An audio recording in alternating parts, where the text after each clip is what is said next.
Atomic habits. Tiny changes, remarkable results. An easy and proven way to build good habits and break bad ones.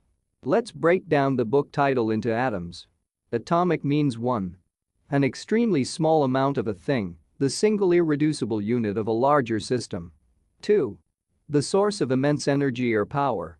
Habit means a routine or practice performed regularly, an automatic response to a specific situation. Introduction. My story. On the final day of my sophomore year of high school, I was hit in the face with a baseball bat. As my classmate took a full swing, the bat slipped out of his hands and came flying toward me before striking me directly between the eyes. I have no memory of the moment of impact. The bat smashed into my face with such force that it crushed my nose into a distorted U-shape. The collision sent the soft tissue of my brain slamming into the inside of my skull. Immediately, a wave of swelling surged throughout my head. In a fraction of a second, I had a broken nose, multiple skull fractures, and 2 shattered eye sockets. When I opened my eyes, I saw people staring at me and running over to help. I looked down and noticed spots of red on my clothes. One of my classmates took the shirt off his back and handed it to me. I used it to plug the stream of blood rushing from my broken nose.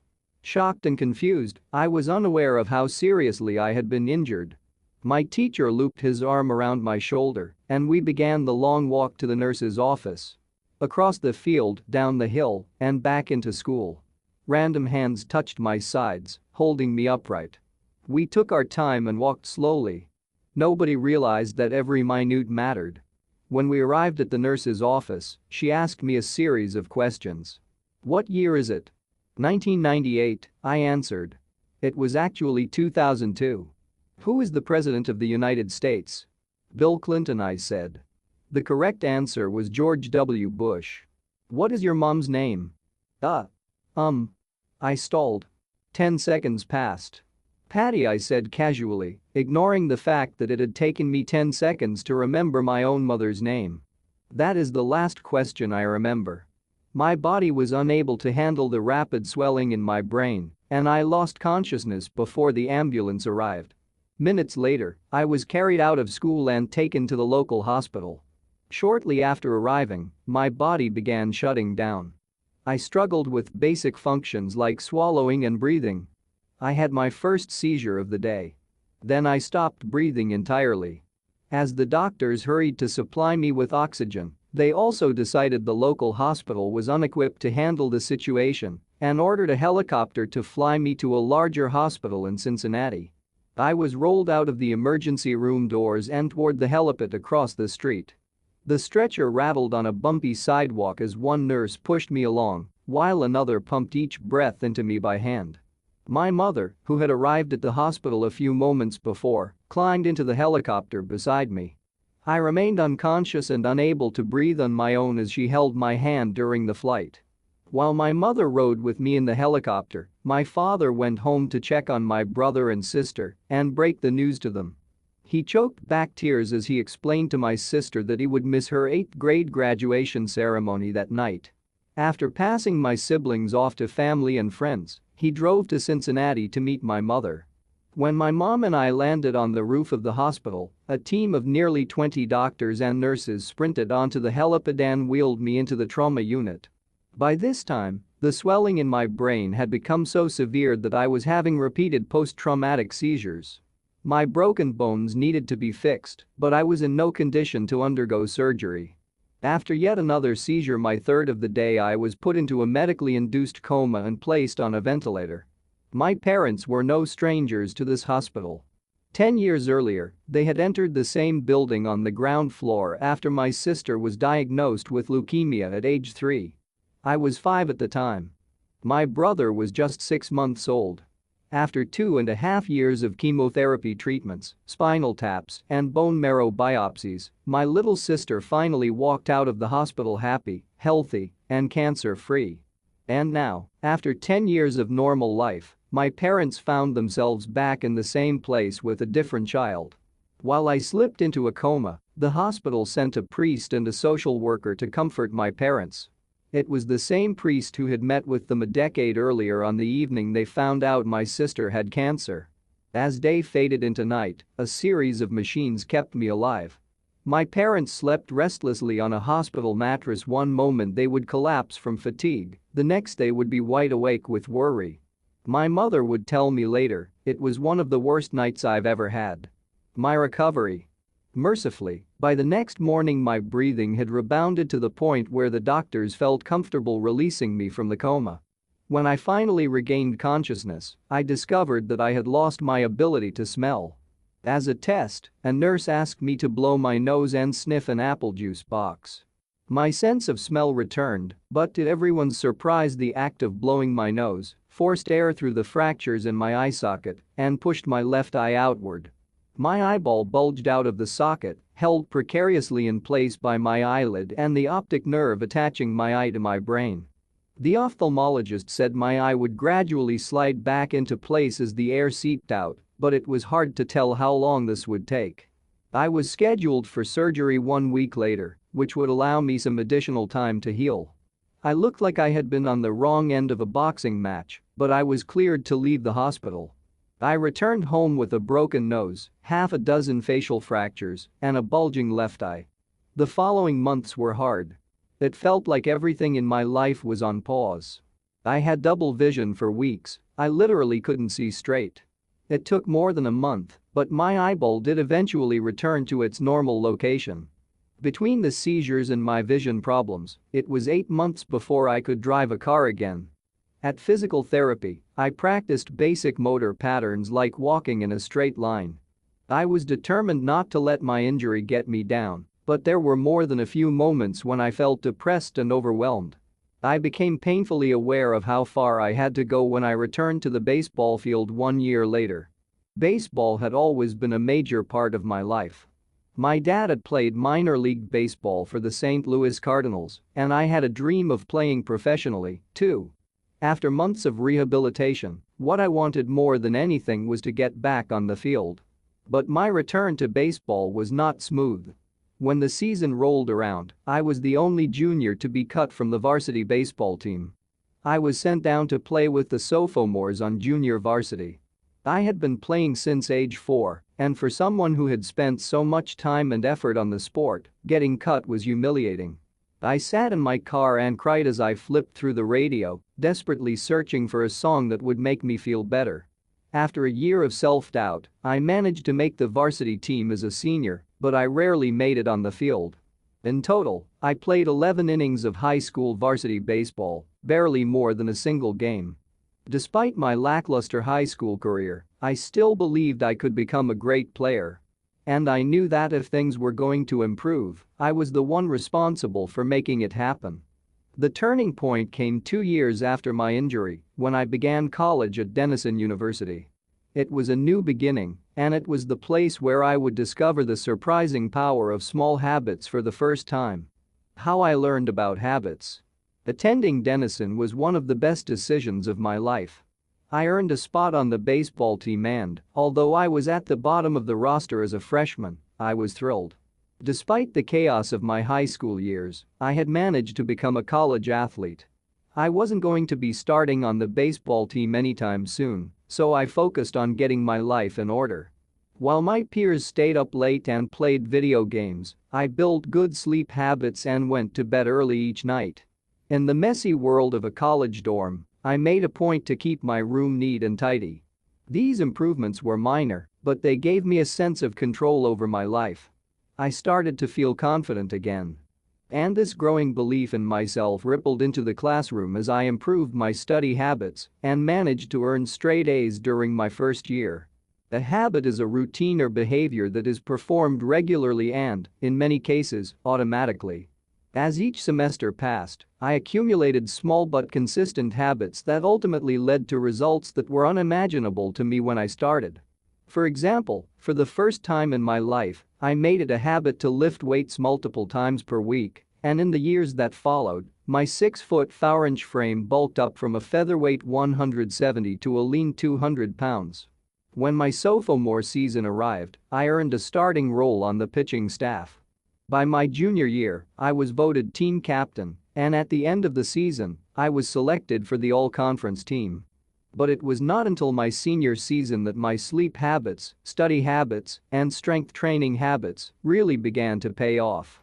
6 years after I had been hit in the face with a baseball bat, flown to the hospital, and placed into a coma, I was selected as the top male athlete at Denison University and named to the ESPN Academic All-America team. An honor given to just 33 players across the country. By the time I graduated, I was listed in the school record books in 8 different categories. That same year, I was awarded the university's highest academic honor, the President's Medal. I hope you'll forgive me if this sounds boastful. To be honest, there was nothing legendary or historic about my athletic career. I never ended up playing professionally. However, looking back on those years, I believe I accomplished something just as rare. I fulfilled my potential. And I believe the concepts in this book can help you fulfill your potential as well. We all face challenges in life. This injury was one of mine, and the experience taught me a critical lesson. Changes that seem small and unimportant at first will compound into remarkable results if you're willing to stick with them for years. We all deal with setbacks, but in the long run, the quality of our lives often depends on the quality of our habits. With the same habits, you'll end up with the same results. But with better habits, anything is possible. Maybe there are people who can achieve incredible success overnight. I don't know any of them, and I'm certainly not one of them. There wasn't one defining moment on my journey from medically induced coma to academic All-American, there were many. It was a gradual evolution, a long series of small wins and tiny breakthroughs. The only way I made progress, the only choice I had was to start small. And I employed the same strategy a few years later when I started my own business and began working on this book. How and why I wrote this book. In November 2012, I began publishing articles at jamesclear.com. For years, I had been keeping notes about my personal experiments with habits, and I was finally ready to share some of them publicly. I began by publishing a new article every Monday and Thursday. Within a few months, this simple writing habit led to my first 1,000 email subscribers, and by the end of 2013, that number had grown to more than 30,000 people.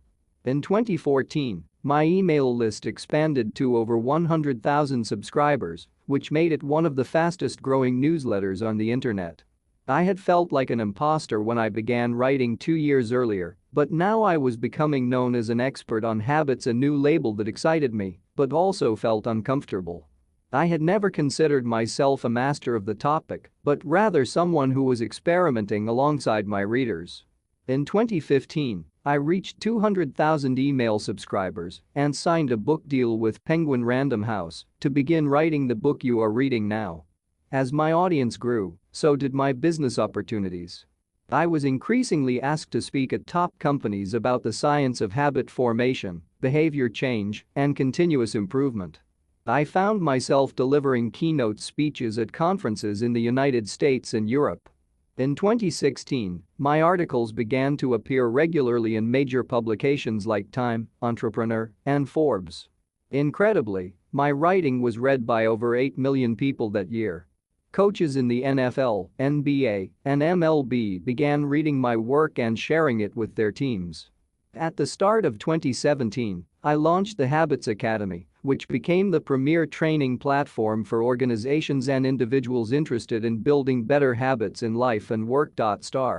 Fortune 500 companies and growing startups began to enroll their leaders and train their staff. In total, over 10,000 leaders, managers, coaches, and teachers have graduated from the Habits Academy. And my work with them has taught me an incredible amount about what it takes to make habits work in the real world. As I put the finishing touches on this book in 2018, jamesclear.com is receiving millions of visitors per month, and nearly 500,000 people subscribe to my weekly email newsletter. A number that is so far beyond my expectations when I began that I'm not even sure what to think of it. How this book will benefit you. The entrepreneur and investor Naval Ravikant has said, to write a great book, you must first become the book. I originally learned about the ideas mentioned here because I had to live them. I had to rely on small habits to rebound from my injury, to get stronger in the gym, to perform at a high level on the field, to become a writer, to build a successful business, and simply to develop into a responsible adult. Small habits helped me fulfill my potential, and since you picked up this book, I'm guessing you'd like to fulfill yours as well. In the pages that follow, I will share a step-by-step plan for building better habits, not for days or weeks, but for a lifetime. While science supports everything I've written, this book is not an academic research paper, it's an operating manual. You'll find wisdom and practical advice front and center as I explain the science of how to create and change your habits in a way that is easy to understand and apply. The fields I draw on, biology, neuroscience, philosophy, psychology, and more, have been around for many years. What I offer you is a synthesis of the best ideas smart people figured out a long time ago, as well as the most compelling discoveries scientists have made recently. My contribution, I hope, is to find the ideas that matter most and connect them in a way that is highly actionable. Anything wise in these pages you should credit to the many experts who preceded me. Anything foolish, assume it is my error. The backbone of this book is my 4-step model of habits: cue, craving, response, and reward, and the 4 laws of behavior change that evolve out of these steps. Readers with a psychology background may recognize some of these terms from operant conditioning, which was first proposed as stimulus, response, reward by B.F. Skinner in the 1930s and has been popularized more recently as cue, routine, reward, and the power of habit by Charles Duhigg. Behavioral scientists like Skinner realized that if you offered the right reward or punishment, you could get people to act in a certain way. But while Skinner's model did an excellent job of explaining how external stimuli influenced our habits, it lacked a good explanation for how our thoughts, feelings, and beliefs impact our behavior. Internal states, our moods and emotions, matter too. In recent decades, scientists have begun to determine the connection between our thoughts, feelings, and behavior. This research will also be covered in these pages. In total, the framework I offer is an integrated model of the cognitive and behavioral sciences. I believe it is one of the first models of human behavior to accurately account for both the influence of external stimuli and internal emotions on our habits. While some of the language may be familiar, I am confident that the details and the applications of the 4 laws of behavior change will offer a new way to think about your habits. Human behavior is always changing. Situation to situation, moment to moment, second to second. But this book is about what doesn't change. It's about the fundamentals of human behavior. The lasting principles you can rely on year after year. The ideas you can build a business around, build a family around, build a life around. There is no one right way to create better habits, but this book describes the best way I know, an approach that will be effective regardless of where you start or what you're trying to change.